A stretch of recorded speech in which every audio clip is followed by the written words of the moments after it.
name's Skewby, Memphis, Tennessee. We came here tonight to get started, to co-act ill or get retarded. Go. Get retarded, get retarded, Yeah. get retarded, get retarded, Yeah. get retarded, get retarded, get retarded. Yeah, red cups, red light specials, red bones looking like video extras, brown skin looking like Super Bowl Janet. Dope boy fresh, hope police don't check us, man. I feel like Memphis is misunderstood, you know what I'm saying? Because a lot of people just look at it as like a country town. They think of barbecue, they think of Elvis, but it's a real deep city, man. It's real like religious. It's very I don't know. It's no one word to describe Memphis, but it's street, it's hood, it's religious, it's family oriented. People get married there, people get killed there on an everyday basis. You just gotta find your niche, man. You gotta find your pocket, and you gotta grow from right there. You can't get caught up in the wrong things, you know. So I got caught up in the right things. I believe I did. So I stayed inside for the most part. To just study music, study past music, and what I wanted to be when I grew up. And now I'm grown up, I'm doing this. UGK, 36 Mafia. Who else, man? Master P.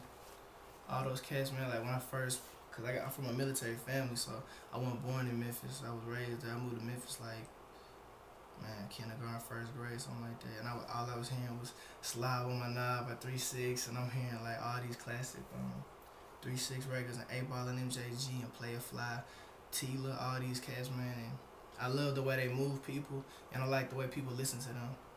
And I never wanted to be a preacher or a teacher, but I always wanted people to hear my voice and hear my opinion. So that's what made me want to be a rapper, because I saw that people looked at these people as leaders and dressed like them and listened to their words, and their words meant something to them. Man, I just been grinding. I've been building my fan base online. I've been doing every show I can, and last year I put out that mixtape and shit changed, you know. The mixtape, man, it's been a blessing. It's been a straight blessing. Prior to the mixtape, I just had MySpace and Facebook and outlets like that to drop singles on, and just through me working, I got to meet some good people. I met DJ Charlie White, DJ Crumbs, my manager Tom, the crew you see me with now, and I had a whole project done. It was finna come out. It was crazy, but it didn't feel like the right introduction, so I went in the booth, and it took like 2-3 months. We made Proving Wrong since 1988. A mixtape based off all of, you know, late 80s, early 90s stuff. Man, we put it online, and the response was crazy. People like you, Homeboy Randy, people, all the blogs picked it up. A lot of the streets outside of my hometown picked it up, and it came back around to my hometown picking it up. And that meant the world to me, to the same city where 8 Ball and Yo Gotti and all that gangster music was thriving. My city started picking up what I was doing. So the mixtape, man, it's just been a blessing. It's taking me here, got me in front of you right now. Compared to Yo Gotti and 3-6 and 8 Ball, I mean, the difference is that obviously I'm not a gangster or a pimp or, you know, anybody who would, I don't be in the club, I don't make it rain, I don't even drink or smoke, so you can tell that from the outside looking in. But I think our stories are similar when you look at as far as the struggle and the instrumentation, and we out sharing like pain and everything. I just do it in a different way. But my style, man, I don't know. I mean, like, it's so weird. I look on the internet, people say I sound like Lupe. I don't know how I sound like Lupe. I don't think I sound nothing like Lupe. When I met him, I told him that. I was like, dude, people say I sound like you. He was like, word, that's cool. Like, you know, people say I sound like the new dude Adonis. I never understood that either. I think it's just me, man. Like, I think people will get it when they hear more or less, because a lot of people associate me to old school style now because of Proving Wrong.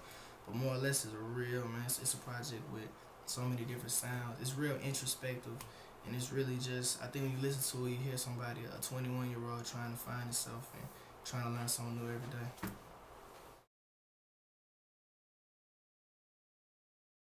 It just humbles you. Cause you know you always think like, man, if I got unsigned hype, what would I do? Like, how would that feel? Where would I take it? And when it happens, you just happy it happened. You know, like the world didn't change for me when I got unsigned hype, but it was a proud moment. I feel like it's weird because you think like, man, the exposure would be crazy. Everybody will see this, but it's really celebrated the most amongst the fans you already have and your family and your friends. Cause it's like we all put in, like, this whole collective puts in this work, and to see a magazine like that say you on the right path, it means more internally than it does externally. But I just been taking it like I'm doing the right thing. Cause I mean, I'm at a time in my life where I could change. I could be like, I don't want to rap. I can go to school. I'm young enough to do whatever. So the fact that people let me know I'm on the right path, that pushes me to go harder. That's the inspiration. Cause if I didn't have it, I wouldn't be doing it. So basketball, we was hooping in Raleigh. That's the neighborhood I grew up in Memphis. I made this horrible face when I used to hoop, and they said I looked like Skewby. So that's where it came from. It was a check, and then my teacher started saying it, my mama started saying it, and you know, it grew into just a rap name over time. I didn't want to be, my real name Cameron, I didn't want to be Killer C or Lil C or Young C or nothing like that. So everybody already called me Skewby. It's been funny though, cause like every time I meet somebody, like in a serious setting, I'm like, yo, what's up, baby? Yo, my name's Skewby. I'm like, huh? You know, like the dog. But it's cool, man. I definitely stand out, so I'll take that. On the road, man. We just on the road, doing as many shows as possible, and constantly delivering this new music. Like, I couldn't have told you in this camera right now, I'm gonna put out Proving You Wrong, then I'm gonna go on the Lil Wayne tour, then I'm gonna do the Unsigned Hype. Like, I couldn't have said that. So I think when More or Less comes out, I'll know where I'm going. You know, I know what's next, because that music takes you places, man. Nobody can imagine. No one human being can imagine. So what's next is More or Less, and I hope you guys want more.